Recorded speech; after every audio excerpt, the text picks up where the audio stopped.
J'ai plein de choses à dire. Je ne vais pas être long. J'ai pas, non, quand on est allé de l'autre côté de la barrière, c'est très facile. 15 minutes, on a l'impression qu'on va pouvoir dire plein de choses. Et puis quand on se retrouve par ici, derrière le micro, ça passe très très vite.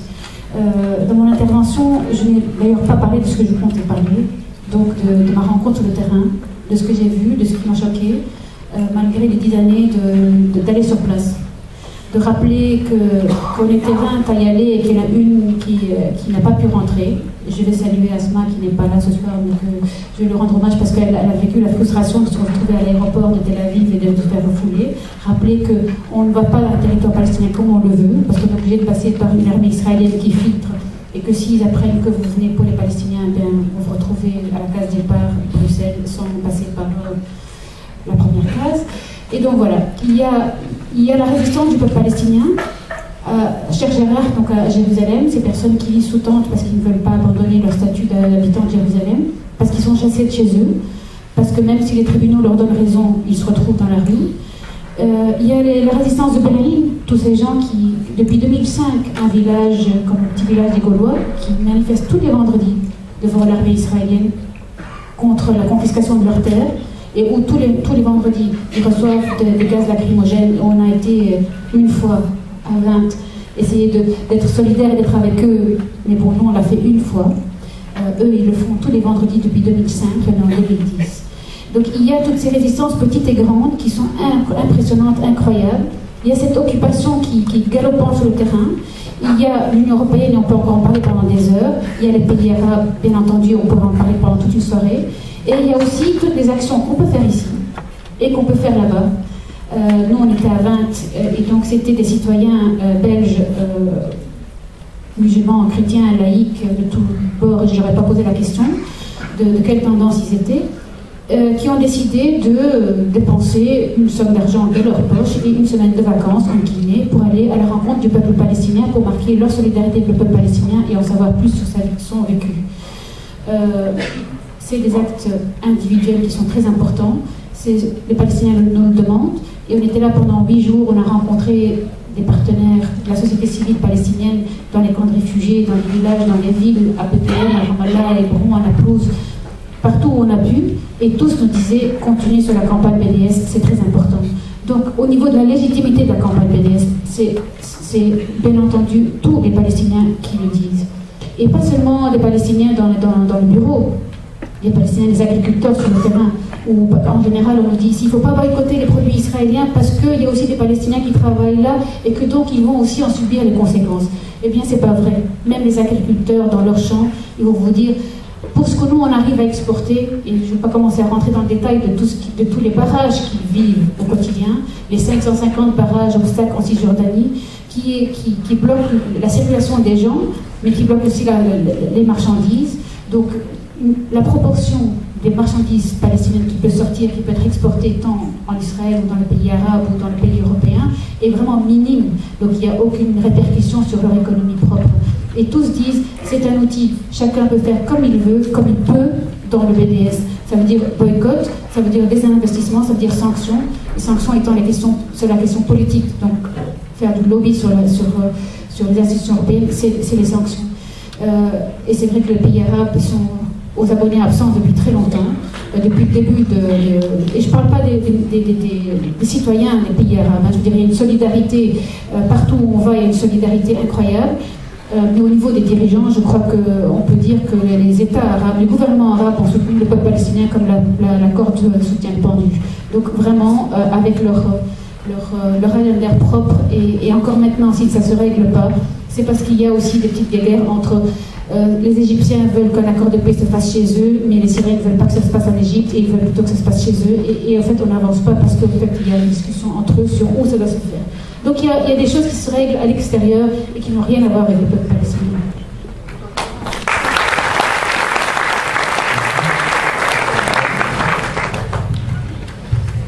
Oui, alors moi, j'ai pas vraiment l'âme d'une militante, je suis pas très optimiste, je suis vraiment désolée. Je suis pas optimiste, pourquoi? Parce que je vois que, en tout cas, l'Union européenne, via la Commission et via ce qu'on appelle aujourd'hui la politique de voisinage, a élaboré un plan d'action Union européenne-Israël pour renforcer encore plus les relations entre l'Union européenne et Israël. Donc, sur le plan structurel, à quoi on assiste, non seulement on a un accord d'association depuis 1995, mais on a ce plan d'action depuis 2004, et je le lis, qui vise donc à donner une place plus importante à la collaboration des deux partenaires dans la lutte contre le terrorisme et la défense des valeurs communes, et qui n'évoque pas vraiment la question du règlement politique du conflit. Si à un moment, j'ai repéré dans les 27 pages du document de travail des services de la Commission, il y a un moment une référence au conflit, mais qui est présentée comme perturbant la situation politique et économique en Israël. On voyait un petit peu le souci, et puis surtout, qu'est-ce qu'on dit dans ce document, c'est qu'il faut améliorer la coopération entre l'Union européenne et Israël, coopérer à la réforme et à la rationalisation des Nations Unies, en cherchant notamment à normaliser le statut d'Israël dans les organisations internationales et à réduire le nombre de résolutions relatives au Moyen-Orient. Voilà le plan d'action européen.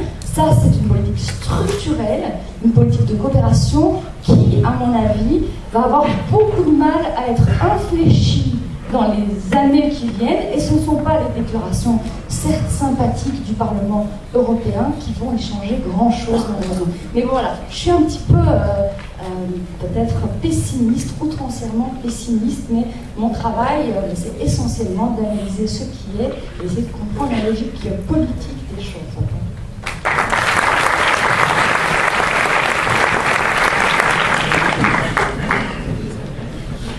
Je n'ai pas grand-chose à rajouter, si ce n'est que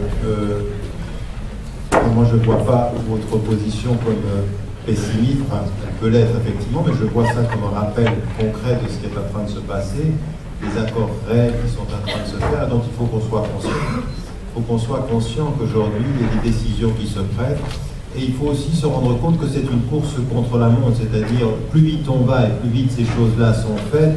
Tout ça c'est de l'acquis pour l'État d'Israël qui fonctionne depuis 60 ans dans une politique du fait accompli, c'est-à-dire de nous mettre en face des décisions. Et aujourd'hui, c'est effectivement ce qui est en train de se passer. Je veux dire, la colonisation, ce que vous dites, hein, toutes ces années où vous allez voir des colonies, c'est la politique du fait accompli. Et puis, c'est une arrogance assumée, c'est de pouvoir dire mais attendez, au moment où ils sont en discussion avec le président Barack Obama, que le président, le premier ministre israélien va devant le AIPAC aux États-Unis et dit mais on ne colonise pas Jérusalem, ça nous appartient depuis 3000 ans. Voilà, c'est ça. Et donc aujourd'hui vous avez à l'intérieur de l'Europe des politiques qui sont en train de normaliser ces relations-là, il faut le savoir. Ça veut dire que la conscience est nécessaire, mais que la lutte sera très très longue. Ça veut dire que c'est de l'intérieur des institutions. La raison pour laquelle vous avez parfaitement raison, je pense que autant je suis très déçu de la gestion des pouvoirs et de la distribution, je pense que vous l'êtes également, quand vous êtes à l'intérieur des institutions européennes, vous avez le temps de vous rendre compte de...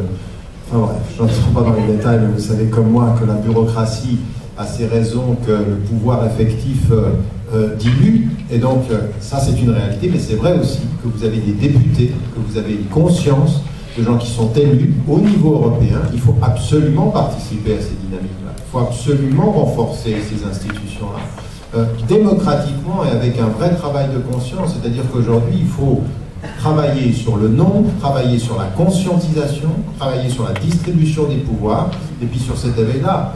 Et face à le pessimisme qui est le produit du réalisme, il y a effectivement des visées politiques, et ça peut changer.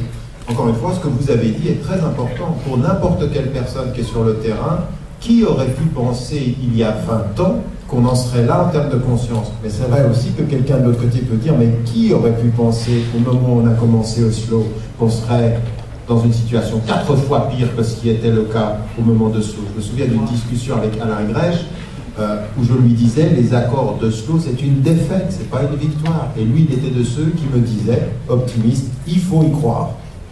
Moi je disais, je n'y crois pas, je crois que c'est pour gagner du temps. Israël gagne du temps, c'est une politique pour gagner du temps. Donc si eux ils gagnent du temps, il ne faut pas qu'on le perde.